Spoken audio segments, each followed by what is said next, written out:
My name is Kevin Stoller, owner of K-12 and author of Creating Better Learning Environments. And on this show today, this is a great way for you as a business leader or an adult in the world can talk about how you can have an impact on K-12 education and really change the future for our kids that are in desperate need of being prepared for the world that comes in front of them. So stay tuned.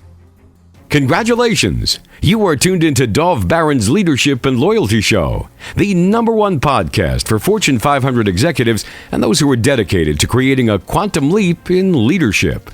Your host, Dov Baron, is the founder of FullMontyLeadership.com. He's an executive mentor to leaders like you, a contributing writer for Entrepreneur Magazine, CEO World, and he's been featured on CNN, Fox, CBS, and many other notable sites. Dov Baron is an international business speaker who was named by Inc. magazine as one of the top 100 leadership speakers to hire. Now, over to Dov Baron.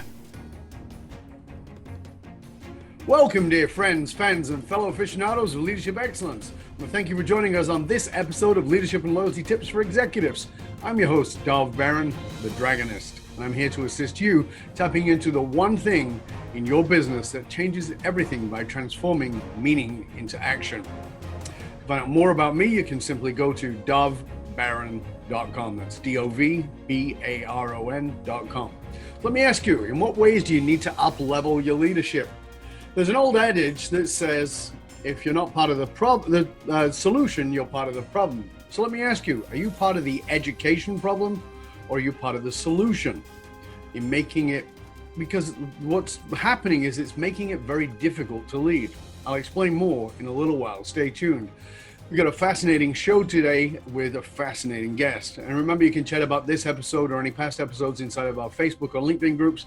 Simply go look into the Leadership and Loyalty podcast in either of those platforms. If you're a new listener, new viewer, thank you for joining us. Strap yourself in. We're about to go full Monty. As always, you can find us on Apple Podcasts or Spotify, iHeartRadio, or wherever you tune into podcasts. You can also catch us on traditional radio stations across the United States. By the way, wherever you tune into the podcast, we really hope that you will help us stay relevant. So you can go over there, rate, review, subscribe to the show. That would be awesome. Really want to thank you because of you, we've been rated as the #1 podcast globally for Fortune 500 listeners with a potential reach of 2.5 to 4 million listeners for every single show. We're honored and grateful to be said by Inc.com as the #1 podcast to make you a better leader. You can also find us on Google Home and Alexa. Simply say, play Dov Baron Podcast. In fact, if you're a podcaster or you want to be, you can come over and join our community at the Podcast Delight community, Podcast Delight on Facebook. There you can share this show with everyone you know. All right, let's strip it down and dive right in. I think almost every one of us would agree that the massive student debt is a huge problem. But have you considered that addressing it, which obviously we must, is in fact dealing with a symptom and not the real issue? So let me ask you, are you part of the education problem or are you making a difference in coming up with a solution that will make it better to lead?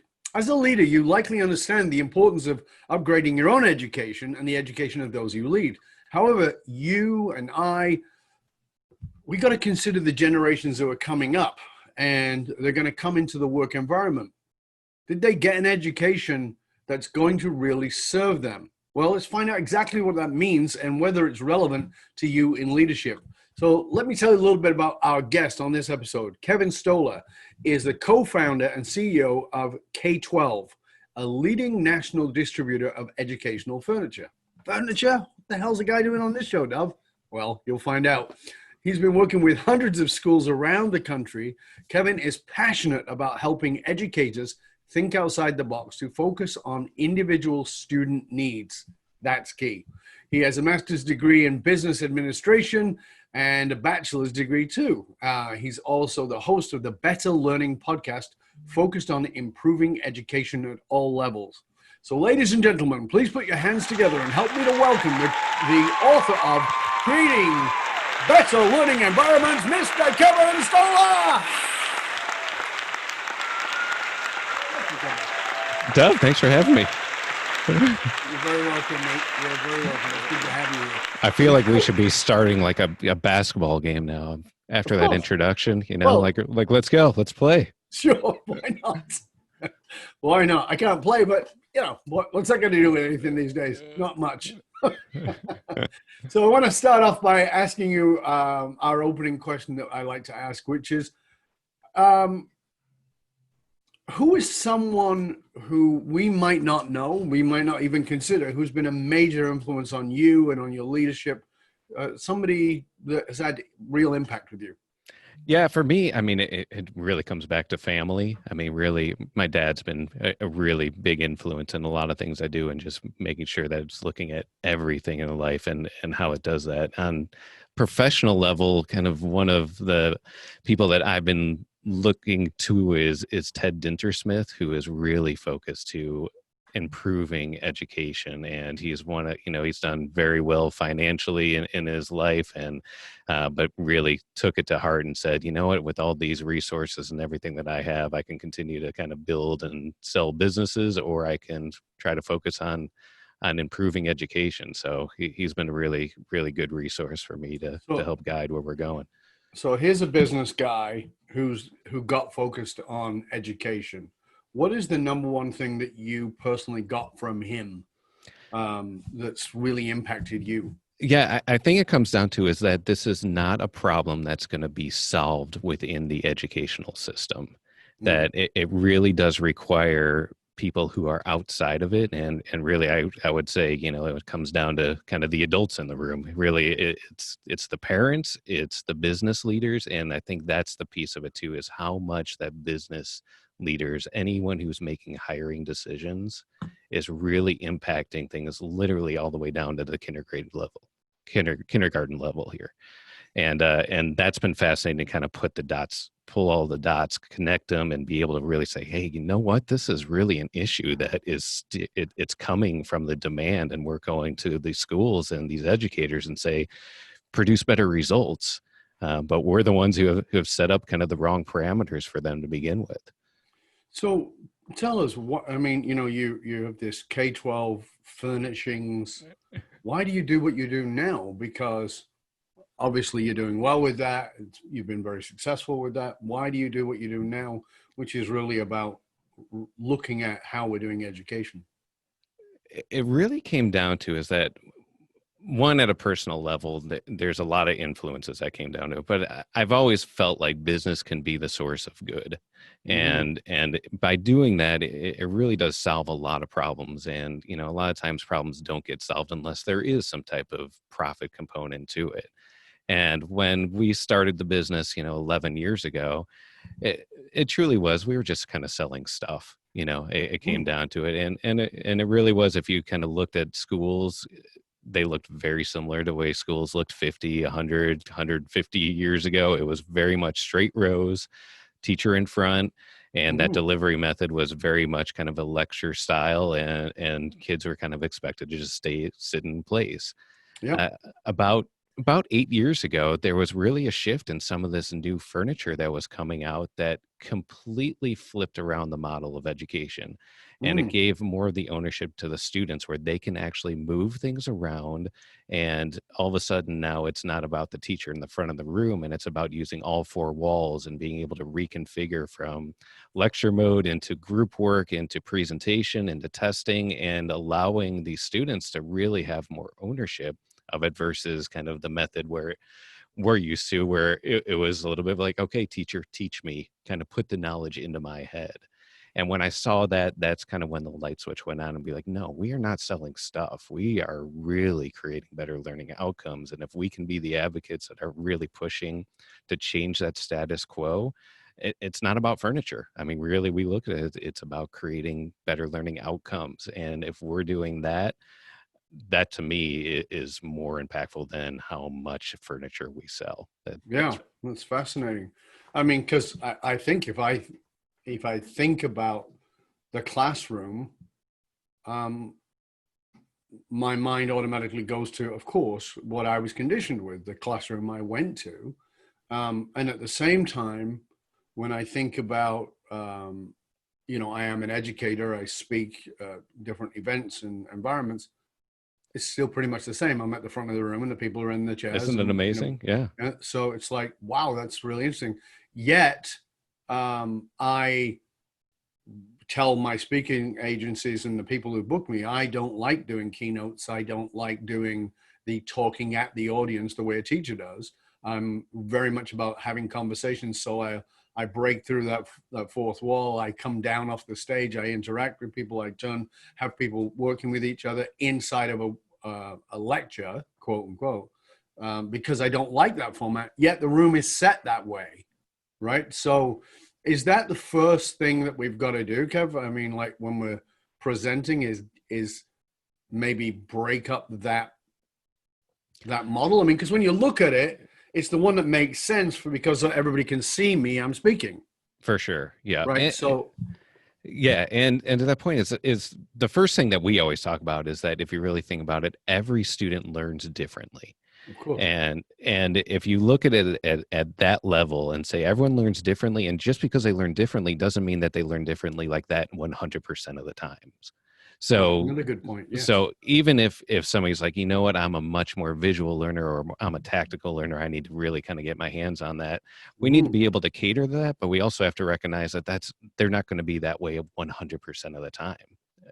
And everyone's got a mix of it. So when we really look at it as we start having the conversation is how do students learn? And everyone knows the answer that, there's very few people that are going to absorb all the knowledge if there's just in a lecture format. There's just right. People are not built that way. But we also kind of look at a lot of the research too that's based on this. And especially there's a book called The End of Average, which has been a big influence. Not sure if you're aware of kind of that study, but that book was kind of took the first assumption of if you look at the way fighter jets are designed, yes, you needed they had 2,000 different pilots back in when they did this study. The Air Force did this study and said we need access to all of these things in a matter of seconds because it's literally life or death. So what they did is they went and they measured 13 different parts of all of their pilots. So they looked at their arm length, leg length, and torso, and then they averaged all that together, and they found that there was not one pilot that was within a standard deviation of the average. So it truly came down to if you're designing to the average, you are designing to no one. So right. And so that was a really fascinating study, and the education world really kind of took some of that to heart and said, all right, we need to be designing for each student. And once you do that, there's a lot of things that happen from that study with the Air Force. That's kind of what came into all the adjustable seats and steering wheels that we have in all our cars right now. And we see it kind of happening with personalized medicine, but there still has not been kind of that mass movement into education to say we need to personalize the education. There's still too much that we are just teaching to the masses and teaching to the tests. But isn't that, just to sort of look at the other side for a moment, isn't that a huge challenge? Meaning, oh my God, I've got 30 kids in a class that I can't manage. Because I'm the teacher, I'm pulling my hair out.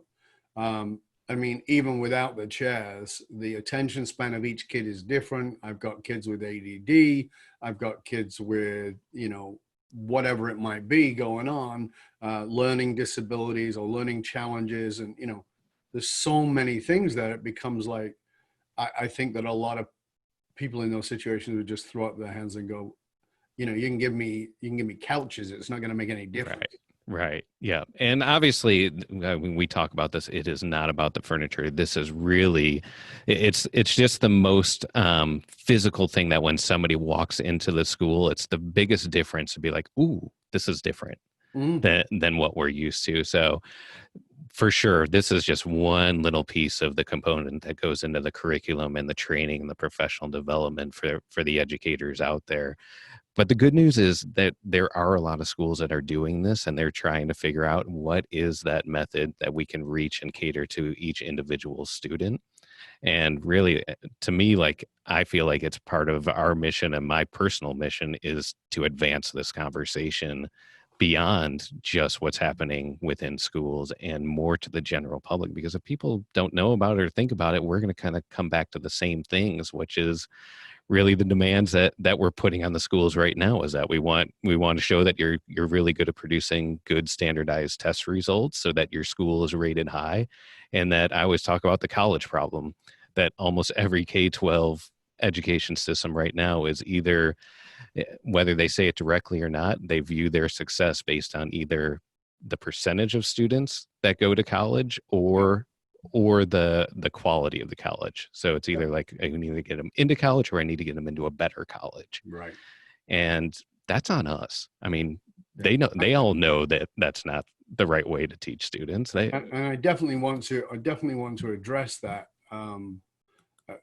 because I think it's an important factor in leadership. But just for a moment, let's stay with what you're saying about facilitating the individual, because I'm a great believer that leaders are also educators. We educate by example. We educate by permission. So, as a leader, even if you're not directly teaching others, you are teaching them by example. So how does this play out in the context of being a leader, whether that's at the managerial level or whether that's at the executive level? That's a great question. Something I love talking about here, because it is like kind of to your example too, of like, that's the first setup. If you're asked to be a speaker or something like that, now we're setting it up into what we're familiar with, even though the research shows that that's not the most effective way for people to learn information. Right. And it is. And so a lot of the things that I look at really kind of the co-working locations that are out there right now. Like the WeWork and space and those kind of exactly, and take kind of the WeWork, kind of the financial issues out of that, and kind of what happened to that company. But the concept of it is actually really powerful, of giving people ownership of their space and agency of it, so that they can go and work where they are most comfortable at that moment. So some people do really well, in a cubicle setting sometimes, but other times they may need like that private area to make phone calls, or to have kind of small breakout areas where you can collaborate and have kind of, screens that are shared, so everyone's working off of the same things, and just being able to have those different things. So as kind of leaders too, seeing that and being able to provide that for the people that you are leading, and say like, hey, I don't expect you to do that. If people work better from home, and allow them the opportunity to do that, instead of forcing them kind of into an area where they may not be the most productive. Well, I think that leaders and educators and people in general, we like to shove things in pigeonholes, and we like to say this is the way it works, and invariably it's not. And we, the closed office door and the terrified of going to the boss's office thing was horrible. And so we created cubicles, and those just became prison cells with low walls.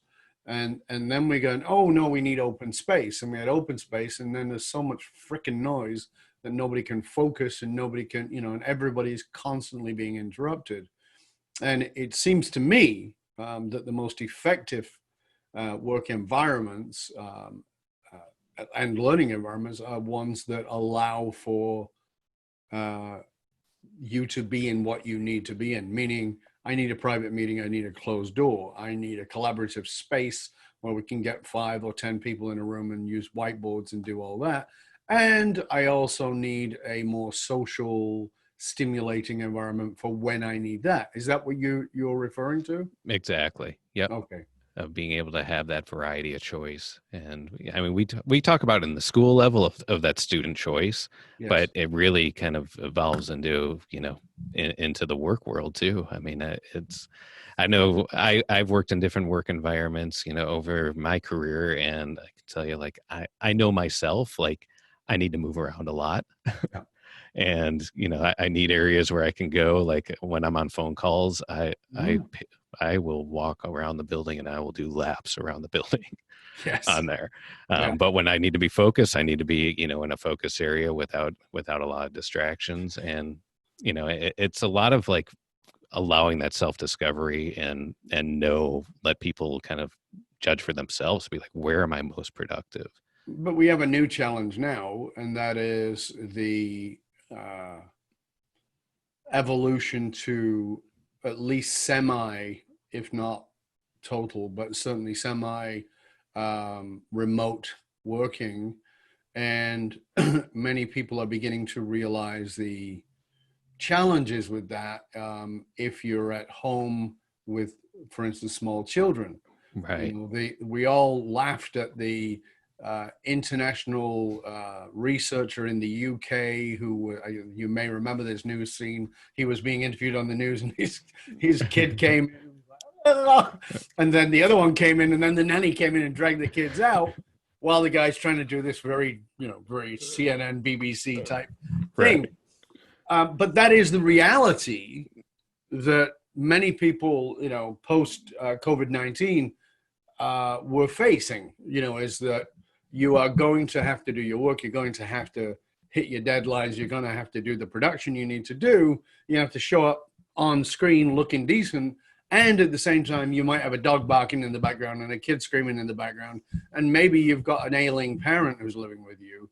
So what about those people who are, because that work environment is one they're designing. Exactly. And doesn't appear to have the flexibility. Right. Yeah. And obviously we'll find out how much of this is temporary and what effects of this kind of move into kind of our new normal moving forward. But I think there's going to be a lot of that for sure. I think, like my company, for example, is we all work remotely right now. So the transition to Zoom meetings and kind of the distractions of the dogs barking and things like that, we were at a point where we were used to it anyway. So it just became kind of part of it. Yeah. I think it is a fascinating thing to think about, like what will happen here. Like, are there going to be a lot more companies that just allow and be like, hey, you know what, you were pretty productive when you were working at home, or hey, if you do not have a good home environment because you do have 3 kids and a dog barking and construction going on or whatever it is, of giving them some other opportunities. And obviously that's again, I think we're back to that same thing, aren't we? Which is the flexibility, right? Because we know on average that people who work remotely are about 20% more productive, 20 to 26% more productive, which is wonderful. But again, that's like that average thing, so right. What that means is that some people will be 20% less productive and some people will be 20% more productive. And, I think it's important to have the flexibility to be able to say, you know what, let's go do a walking meeting, or let's go do a private close the door office meeting, or whatever it might be. But do you think that we can design that level of flexibility with a workforce that's I would suggest is going to be at least 50% remote? I think that's going to be the next evolution here. I think we're going to see a lot of focus on that, of like, what is that optimal, like, home office type of setting or things like that. I've also really believe in kind of this co-working type of option, having that kind of like third space that may become, like it may replace, because commercial real estate is going to be really interesting to see what the fallout. I'm fascinated with that. I will tell you that in 1989, I spoke about how I believed and still believe that most of the commercial space will turn into accommodation because people will not need to be there. It doesn't mean there won't be commercial space. Of course there will, because as we just said, there's need for that flexibility. Right. But to be paying, $500,000 a year in rent for a piece of property that has got 7 people in is crazy. Right? Yeah, exactly. Doesn't make any business sense. So I think we'll see a lot of reduction in that, and you might see a lot of commercial buildings go half, just to become accommodations. It's a very interesting time. Yeah, it is. Yeah. And obviously we're looking at too, like the e-learning, the distance learning of what this does for schools. And, and as kind of one of my missions of really changing kind of the landscape of education, man, we went from a system that was not, they felt like they were not capable of change, to a matter of, some schools for 24 or 48 hours, others may have taken a couple weeks, but we are drastically changing the delivery of school. I mean, I keep hearing kind of the term of like, the school is it's not a noun, it's a verb. And, if they're not going to buildings, they're still learning that goes on. Yeah. Well, I mean, I think that is the shift I wrote about recently, is that we've always said you can't turn an ocean liner on a dime, but there are many ocean liners that have discovered, oh, I can turn on a dime. Exactly. And that might be Harvard or Yale or Oxford or Cambridge. I mean, just, ancient institutions who have gone, okay, we got to go online. And many large organizations and corporations have had to do the same. So I think that's a fascinating thing. One of the things that you and I talked about last time we had a conversation was that 85% of the jobs that kids who are in kindergarten today, 85% of those jobs that they need or will be working in don't exist today. So talk to us a little bit about that, because I think as leaders, we're often looking for people who are not educated in what we need, right? I mean, we know that a study from the Federal Reserve Bank showed that only 27% of people today, as we record this 2020, 27% of college graduates work in a field that they studied as a major. Right. And I think, for me at least, I've had many conversations about this, that I don't see how it makes any sense moving forward. What are you seeing? Because I know this is a big area of research for you. It is. And it is really concerning, and why, to me, we need to be acting on urgency. And as much as kind of the situation, the coronavirus thing is horrible, it could also be the spark for a lot of good if we can take advantage of this. Because one, we've learned that we can react really quickly, and my biggest concern is now that as things, we try to push everything back to the way things were before, because that 85% of kindergartners are going to be working in jobs that don't exist right now. That is real. So if we are going to spend 12 years preparing our kids to go into a college that is now preparing them for something that jobs that do not exist, what are we doing? I mean, what a waste of resources. And then obviously the lives that get impacted by this. So fortunately, there are a lot of schools that are researching this and following the research, that are saying, what are the big things that we need to do? If we know that these kids are going to be working in jobs that don't exist, what are the skills that they need to have? And they need to be able to be flexible. They need to have their empathy and their communication skills, and they need to be looking at doing things that really only humans can do. Because when it comes down to it, there's going to be a lot more, even more than there is right now, of automation and artificial intelligence and things that is going on. And we are going to have to solve problems. That's like the number one thing is, can we teach our kids to solve problems? And more than that, I think we have to teach our kids to solve human problems. Exactly. Yeah. Because with empathy. The mechanical problems, the mathematical problems, computers are outdo us. They're already outdoing us. So it's that human side. And I've said, I believe with every fiber of my being that the new bottom line is soft skills. The very thing that we've always demeaned and minimized and shoved off onto HR or the education department of whatever business we're in. And we are so, it's one of the things I've said about this pandemic. Leaders are being forced to lead humanly. Yeah. Right. You've got your people working out all the technology, but now you actually have to interact with your people in a way you didn't before, because you were able to put stuff off. But now you actually have to give a crap and say, how you doing? What's going on, Bob? How's the wife? I know the kids are barking in the background and the dog's running around trying to steal your candy. I know I reversed that on purpose. But I mean, it's kind of like that human side is so relevant. But let's just talk about how, I talked about in the introduction, part of the solution, part of the problem. Right. And you and I discussed this in a previous conversation, that we, as in leaders and organizations, we're part of the problem, not the solution so far, in what we're putting forward for applicants to apply. Talk to us a little bit about that. Yeah, and I'm just going to kind of get right to the point, and then I'm going to work backwards here a little bit. Good. Of just saying it. How many times us as leaders or anyone who is hiring for a position, we have on the job description is that they have to have 4-year degree or equivalent experience. I mean, I think if you went through Indeed or any of these, almost everyone would do that. But how many actually view that equivalent experience?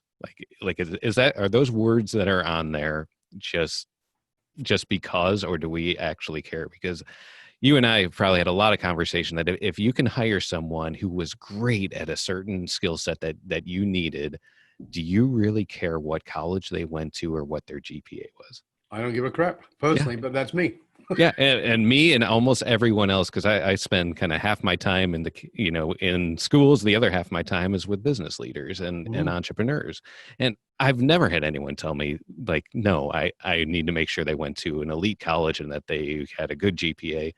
Nobody cares about that, because when it comes down to it, is you want people that can do the job well.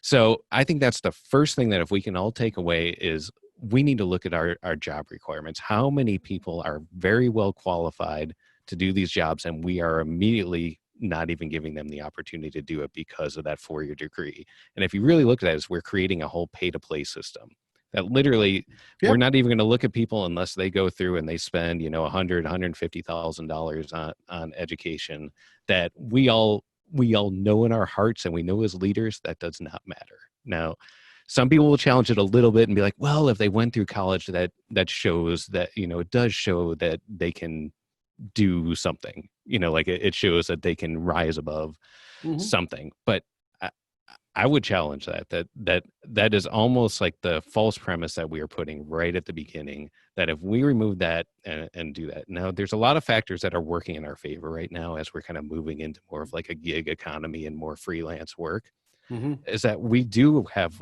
a really good way to judge people's work. Yeah, we can actually see it. We can actually check it. Exactly. Yeah. So that's a huge component of it, that once we start looking at that and starting to judge people on their work, then we're going to be able to hire for the right things and not kind of just be worried about kind of this whole, $150,000 gate that we're creating for that.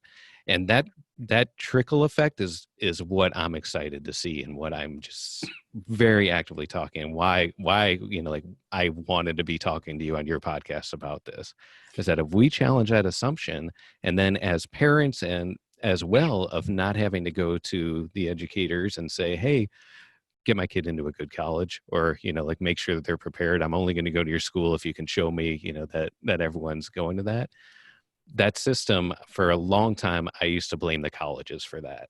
And now I look back at it and I'm like, no, this is not the college's fault. They created a great system for themselves. They weren't serving the greatest thing for what we need for the next generations to be prepared for. But it's not the college's fault. It's the people that are hiring's fault. Well, I think that even if you go back into the 50s and early 60s, people genuinely went to university because they wanted an education in a particular area, and they worked damn hard to get that, because we lived in a world where people had a 40-year career. Right. When I went to school, when I was 14, I was asked, what do you want to do? Which is a stupid question for a 14-year-old, because what I want to do is I want to be older so I can drink and I can party. And so if I want to go to college, that's what I'm going to college for, right? So, but, like I said, back then it was, what is your 40-year career? We know now that careers are about 4 years. Careers, not jobs, careers. Jobs are 1.2 years. So if you get to that point of realizing that a career is 4 years and you just spent, let's say, just 4 years on a bachelor's degree, there's a very good likelihood that you're not really that interested in it when it comes out. And if you learn something that's technical, meaning, it is to do with technology, there's a pretty good chance that almost everything you learned is irrelevant about 20 minutes after you left school. So, as you said, the system is a wonderful system for the system. It's not a wonderful system for those who are in the system, meaning, students and such. So, yeah, you and I can stand on our soapboxes and shout about that, but that doesn't change much. So how do we as leaders become part of the solution, rather, because we are creating the problem with this stupid ads? How do we become a part of the solution? Kev, what can we do? Yeah, I think if we start shifting the conversations, I think it does start with the hiring. I think that's the biggest thing. Is if, again, like most things, if you kind of follow the money, that's where it always leads to, and that's kind of the whole system that we've set up. And is that, if you go to a good college, you are going to get paid a certain amount, above average. There's been a lot of those stats that came out, that says, what you're going to be making. But those times are there. That doesn't exist anymore. Exactly your point of the 40-year career. We are now on the point where merit matters more than anything. And so I think when we start changing those conversations, pushing down and start looking to hire people based on that, that's the first start. The next start is that the next thing to be doing after that is to be truly living that. It is truly looking at that. And because this is kind of a trickle down that happens into education, but it's also a trickle down that happens within the organization. So within a business or something like that, if we now see that, if everyone in the company now sees that the leadership is now hiring based on those types of merits and based on not your education background, things like that, there's a trickle down effect to that. Because now it truly changes everything. You're not creating that meritocracy. You're creating it more based on like how good you are at your job and how much value are you bringing to it. Right. And so there's a lot of things that, I know we're just scratching the surface, but I feel like that's the first step that we need to do. But let's go there for a minute, because a leader listening to us says, okay, I agree. But what the hell do I ask for in the ad or in the posting where I used to say, we need a 4-year technical degree, or we need a 4-year whatever kind of degree, science-based degree, or whatever it is. What do they ask for, and how do they, like, that piece of paper is and checking with the university? Yes, you went there. Okay, so we know you have a degree in this. We know you went to that university. We know your GPA. So we know that you have a propensity towards this, even though you, the student, are thinking, God, I hate that stuff. So how does the leader post for and check for those types of, and that's a good question. I think let me just kind of pick one thing, because the blanket ads here probably won't really help that much. But let's say you are looking for a really good digital marketer. Right. And you want to make sure that somebody, can really run good lead generators and build your lists and engage them, into sales. That is something that you can really look at based on their work. Mm-hmm. And you can look at that immediately, and you can ask for their references, and good digital marketers should have all of this ready to go as well. So they should have all their case studies and their examples. And I'll kind of use the analogy of what we're seeing even in schools. In schools, there's a push to get away from the GPAs and go more towards what's called a mastery transcript, mm-hmm. which shows that I have mastered these skills, or what level have I mastered these skills. And so it's not a matter of like, how great were you at getting the right number of answers on a certain test at that moment. It's, have you showed and proved that you have mastered those things?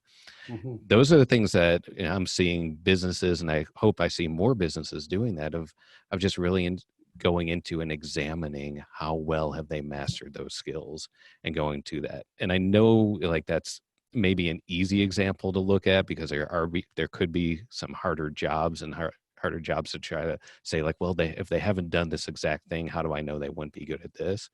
But there's a lot of assessments. It's probably not my area of expertise. I'm No, sure but others know that better.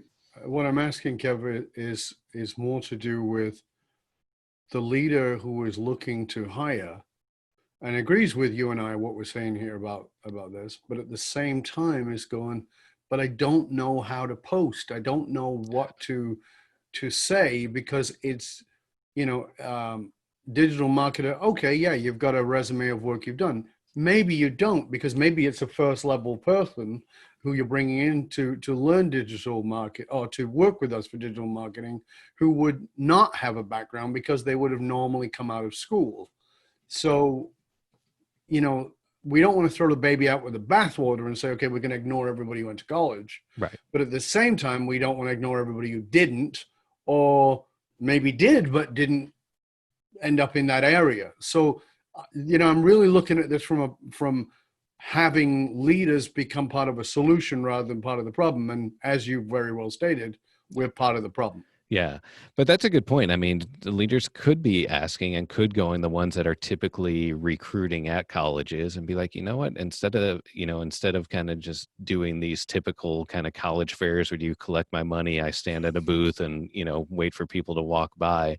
Mm-hmm. Can they make those suggestions to the school? Be like, what would be really helpful is if you can have all of your students post all of their work that they're doing in certain things so that I can actually view it. That may be something that can be more valuable if they're starting to change those conversations. Be like, hey, you know what, can you send me the top 10 students in your class that have produced work like this?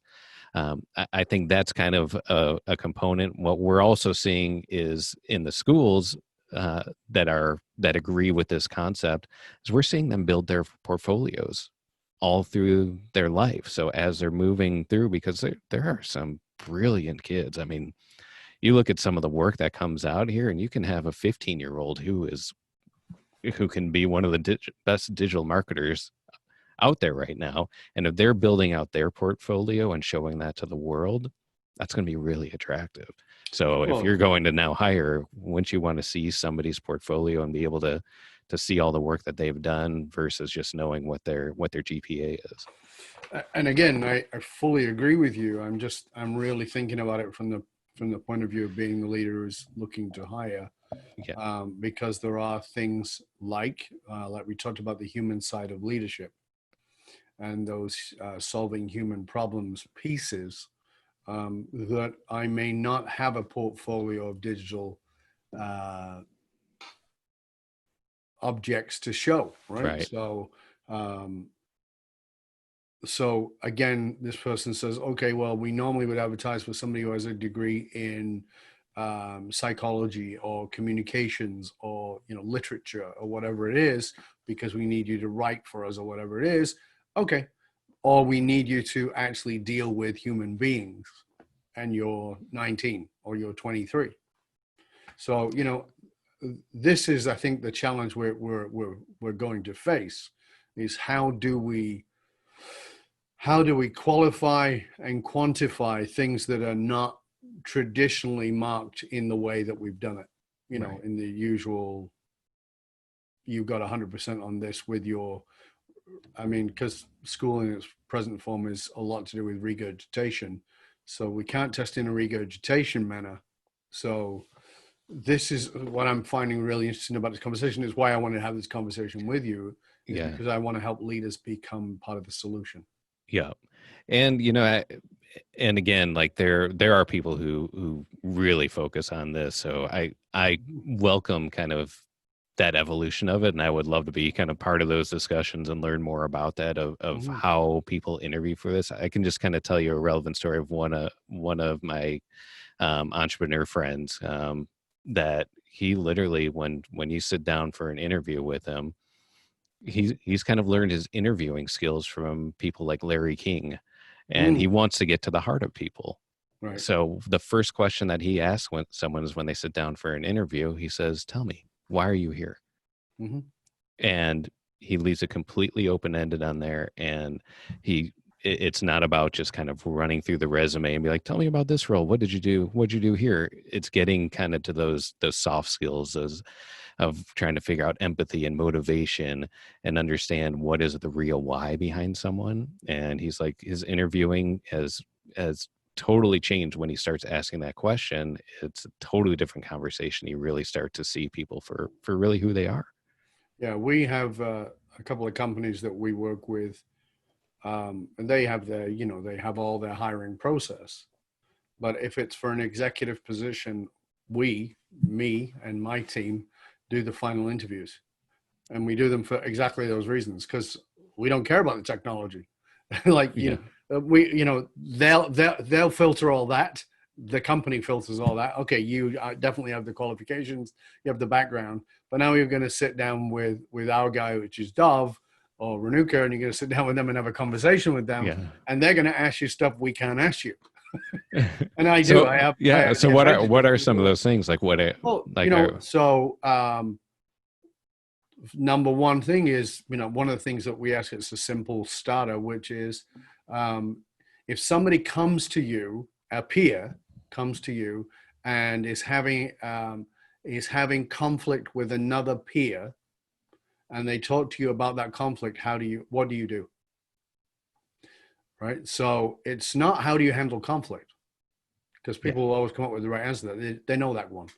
But if Sally comes to you to tell you about Bob, how do you handle that? That's a very important question, because that will reveal right away what your communication skills are, whether you are a person who loves drama or doesn't like drama, whether you're a person who shirks your responsibilities, whether you're a person who embraces your responsibilities. What are your communication skills like, and what level are they at? Those are examples of that we go to. And then, oftentimes people are interviewing will say, well, what is your, one of our values at this company is this. What does that mean to you? Yeah, okay, that's good. That's great, but it's not it. As opposed to saying, what matters most to you? What are your values? And how do you live those? And where have you let yourself down on those?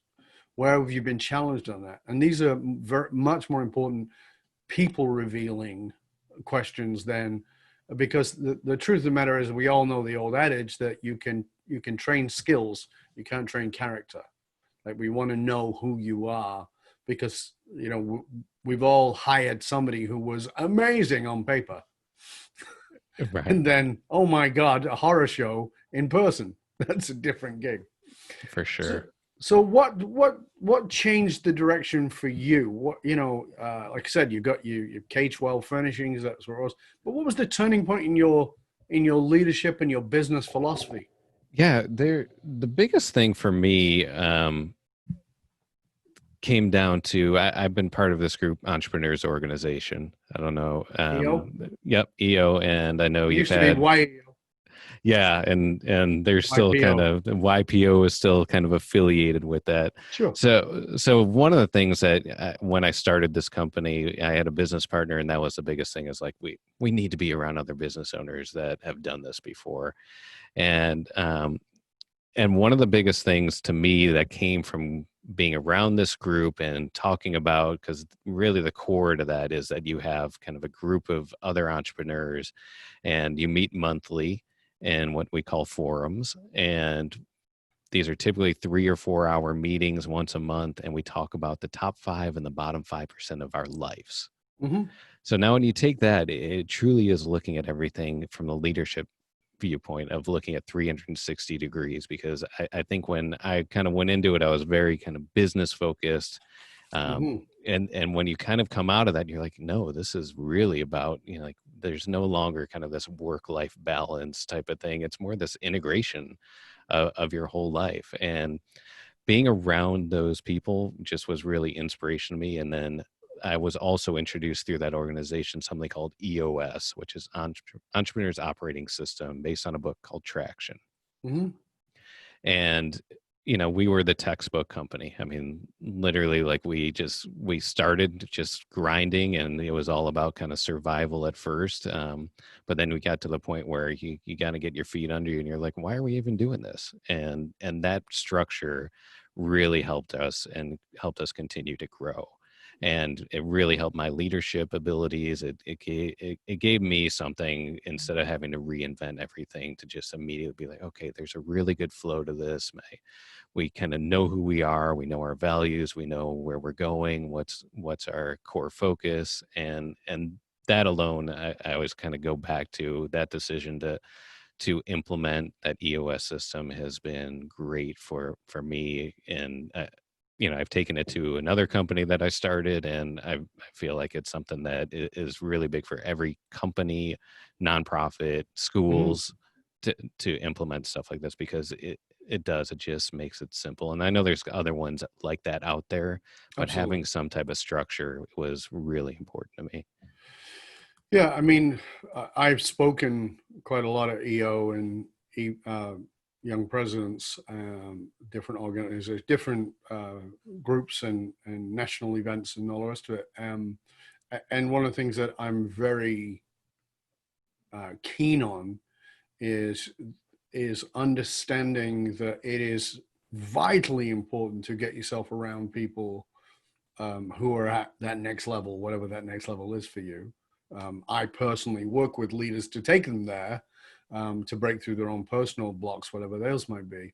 But to be in a group to do it is also important. The challenge with it is oftentimes that groups are like-minded, and that is a problem. I think it's terrible advice. Surround yourself with like-minded people. No, like-minded people is your bubble, and they'll just validate your nonsense.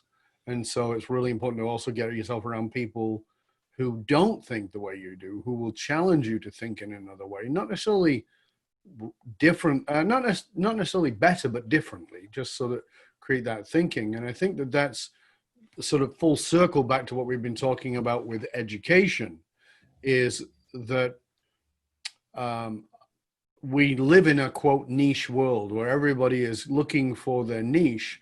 And part of the problem with that is that there's a lot of idiots who are brilliant.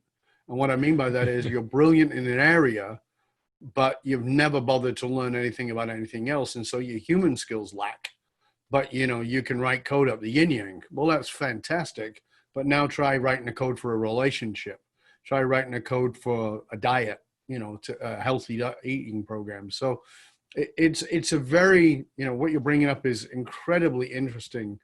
And one of the things I'm always looking to get from these interviews and to help people grasp is that this is a journey. So what is something that you did for a long time that blocked you, that you've now said, okay, I can't do that anymore? Yeah. That's a good question. I think it really came down, kind of coming back to that EOS system. When I first was reading that, and I had friends saying, "Hey, you really got to look at this."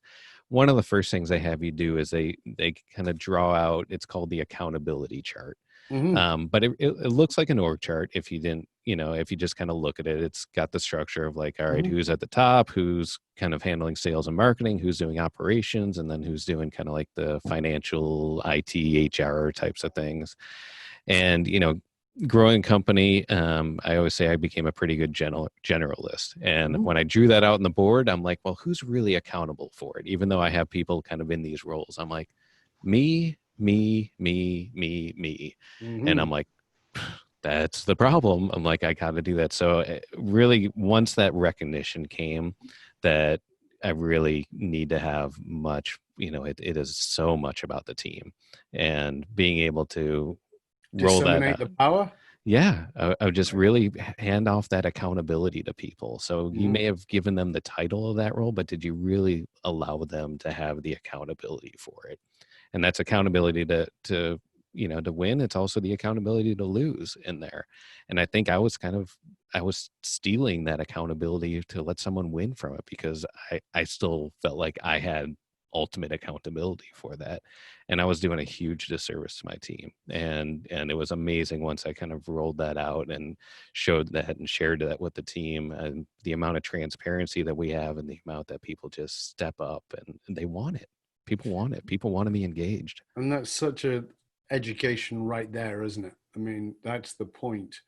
That I think that you remember EO, but entrepreneurs are famously bad at details, but they're also famously bad at trying to do everything.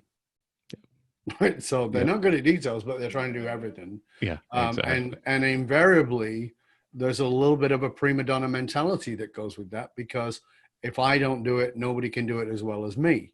Mm-hmm. It takes me longer to train them and teach them than it does for me to do it myself. I mean, I've heard all these arguments, and yes, that may be true, but you're never going to grow unless you do this. So it's your choice, right? Yep, absolutely. It's a fascinating piece. Kevin, we're coming towards the end of the show, and I really have valued what you've had to say. And I do believe that we, as leaders, need to be part of the solution rather than validating the problem. Even though we might, if you're a very wealthy business person, or you have some kind of scholarship that you put forward and help people with college debt, all that is great, and I encourage you to continue doing that, but it's still in many ways solving a symptom rather than the true problem. And I love that what we're talking about here is solving a real problem. So as we close up, I'm going to ask you to share in a minute and tell people where they can find out more about you. But before we go to that, please share with our viewers and our listeners a really solid piece of practical advice that they can go away and put into action to implement what it is you've been talking about today. Yeah, I think the biggest thing to implement too is to go back and start these discussions at every level. If you are a parent, if you're a hiring manager, start thinking about that mentality and start challenging yourself of, why do I value college so much? Mm-hmm. And really answer that for yourself. I talked to somebody, he's kind of a futurist, Pascal Finette. He's a really fascinating guy. But when he looks at it, he goes, there's really the spectrum of college. And if you look at it, is it truly about knowledge, or is it about something else? Is it about kind of the prestige, or is it about that degree on there? And if you kind of look at that spectrum, answer that for yourself of like, what is more, where's the value to you? Like, do you kind of have that? Because that's going to be the biggest answer for you of kind of what this journey takes and where these conversations take you. If you are all about knowledge, recognize that knowledge is out there for free. We are in an amazing time with Google and Siri and Alexa to just answer anything we want, or to be able to find it, or to be able to find resources. But if you still do value kind of that degree or that validation or the network, because there are a lot of values of going to an Ivy League school and being around that. Answer that for yourself, though. Where on that spectrum do you care about? And really go into this eyes wide open. We're in a really fascinating time right now to see what happens with these colleges and universities of, will campuses open back up again? If the system is really kind of blown up, it may also expose a lot of things here. So I think that first thing is just kind of answer yourself, like, what does that mean? Because so many of us are working to either save money, or we're driving our kids to get good grades or get a scholarship because it's so important to get in there. I just really have a true answer of, take yourself out of this system, look down on yourself and say, like, why do I really want this? Is this about me? Is it about what's best for my kid? Or is there a lot of ego and social status that comes into this? Because I think when we truly start answering that, and everyone's going to have a different answer, but answer that, and that might dictate your actions a little differently. Yeah, I think we need to be a lot more honest about what education is and how we deem education. Yeah. The word education comes from the Latin educat, which means to draw out. And we've done education as to shove in.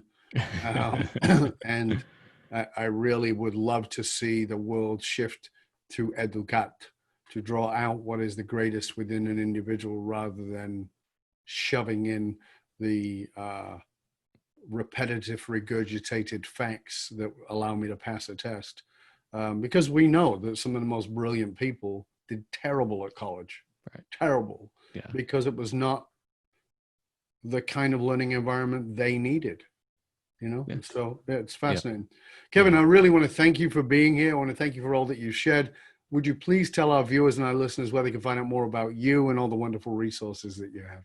Yeah, for sure. I'm not super active on social media. The one that I am the most is on LinkedIn. So if you just search Kevin Stoller on there, and connect with me, I like having connections that way. Our website is k12.com, but it's spelled kind of weird. It's spelled KAY-TWELVE.com. So if you want to kind of participate in that conversation about creating better learning outcomes, that's really the mission for us. And and then kind of to your point too of like how the passion and the why comes to it. I've realized how much community matters, and actually with my brother, we've been working on doing podcasts more for neighborhoods and connecting communities at a local level. And that's something that I'm really passionate about as well. And that company is shoopmedia.com, SHOOP media.com. So we're looking to people who want to be those connectors in their community and help doing this, because Dov, like the connections that you get from podcasts when people are actually listening is really powerful. And now we're in a really crazy time here of media and national and global news, and having those really strong local communities is something that we can all strive for. Yeah, and vitally important. Again, thank you so much, Kevin. It's been a pleasure and honor, sir. Really appreciate you sharing with us and taking the time to be with us today. And for you, dear listener, remember you can hang out with other conscious leaders and chat about this episode or any past episode by going to either our Facebook or our LinkedIn groups. Just look for the Leadership and Loyalty Podcast. It doesn't matter how successful you are. If your employees and your customers don't understand what gives your company meaning, you're only working at a fraction of your capacity. To find out how you can hire me, Dov Baron, as a speaker or a leadership strategist for yourself or for your organization, simply go to DOVBARON.com,